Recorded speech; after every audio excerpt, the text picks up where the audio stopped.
Does life suck right now?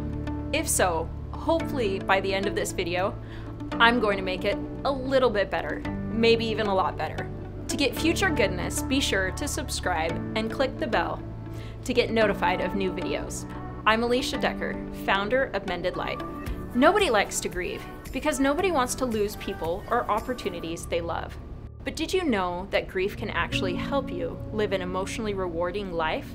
Today, we're going to talk about 5 pitfalls that people make that keep them stuck in grief and how to mourn your losses in a positive way that moves you forward. Question: what unexpected loss have you suffered in the past year? Maybe a loved one has passed away. Maybe you lost a job or an educational opportunity. Maybe a relationship fell apart.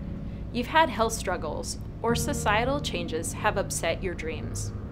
Whatever painful loss you've experienced, you're likely mourning what was or what you hoped would be. You find yourself missing the past or grieving over the future you wanted. Perhaps you question how you can go on without a person you care about in your life. Grief is like manure. It stinks, and no one likes it, but it is necessary for growth. It can help us to blossom into our best selves, our most compassionate selves, and our most grateful selves. Of course, if we get stuck in grief, then we never move forward, and we can feel overcome by depression, hopelessness, and anxiety. If we misunderstand grief and try to sidestep it or rush through it, then we fail to see its purpose, and we feel worse instead of better. You see, there are 5 major pitfalls people make in managing their grief. By knowing what they are and how to correct them, you can come out the other side a stronger, happier person.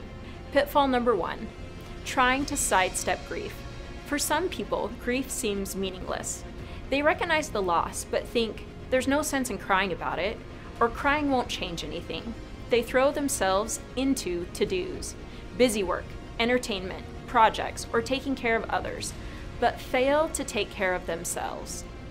Thing is, if we don't allow ourselves to mourn, those feelings will demand to be heard until we listen to them. In some cases, we have uncontrollable crying spells at inappropriate times. Other times, our sadness comes out as irritability and anger towards ones we love or coworkers.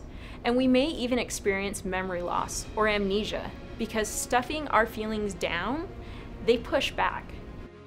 The cure for this is to recognize that we have to be regular with our grief. In other words, we need to cry when we feel like crying, vent when we feel like venting, and take some self-care time when we need it, instead of trying to be a hero and push through. When we allow ourselves to feel these things, they run their course and no longer overwhelm us. Pitfall number 2, trying to rush through grief. Other times, we may see the need to mourn, but we want to get over it so we can return back to our normal life. We give ourselves 5 minutes when we need 5 hours. We feel weak when we're still devastated longer than we predicted. We think 1 or 2 therapy sessions should have been enough. We set arbitrary timelines for ourselves and grow frustrated or experience shame when we're not where we want to be in the process at a certain point in time. The fact is, every individual is different, and every loss is different. It really is true that we all cope with loss differently. Be patient with yourself. Trust your body, trust your emotions when they tell you what you need. You can't force matters of the heart. The pain grows less intense and less frequent as you allow yourself to feel it, accept it, and release it. Pitfall number 3, hating the pain. Loss is hard. It's heartbreaking. It can be overwhelming, consuming, and even crippling. We may find ourselves wishing we didn't have to feel the hurt, seeing it as pointless, malicious, and stupid. But grief can be purposeful. We hurt because we lost something or someone dear to us. The pain is because we care so much. Pain is the price we pay for love. The only way to live without pain is to live without love, and that's not living. There is no joy in that.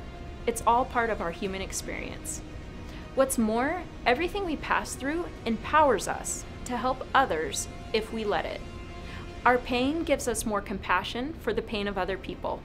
Our suffering helps us to develop empathy for the struggles others go through.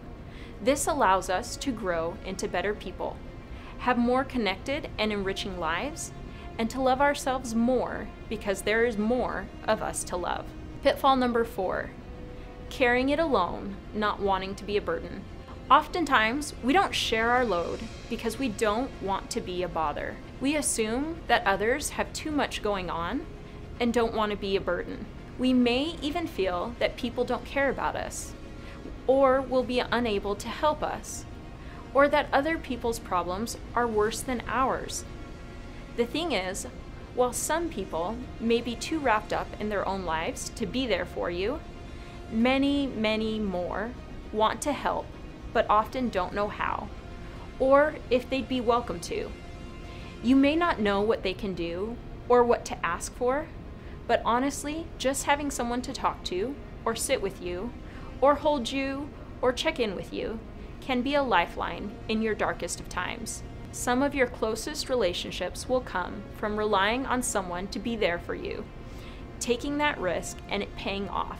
What's more, there are professionals with powerful skill sets who entered into their field specifically so that you wouldn't have to be alone in your time of greatest need. But you can't wait for someone to approach you. You have to ask for help yourself.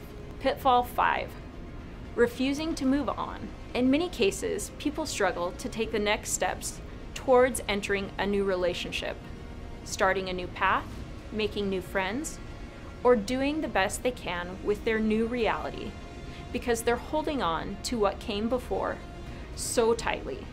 It may feel like a betrayal of previous attachments or an abandonment of a long-held dream, and we don't like to give up. The thing is, there are aspects of our lives that are outside of our control. Holding on to hopes that aren't going to happen, people who have passed on or moved on, only keeps us stuck. While we shouldn't be in a rush to move on to the next thing, we mustn't deny ourselves the growth that comes from starting the next chapter of our lives.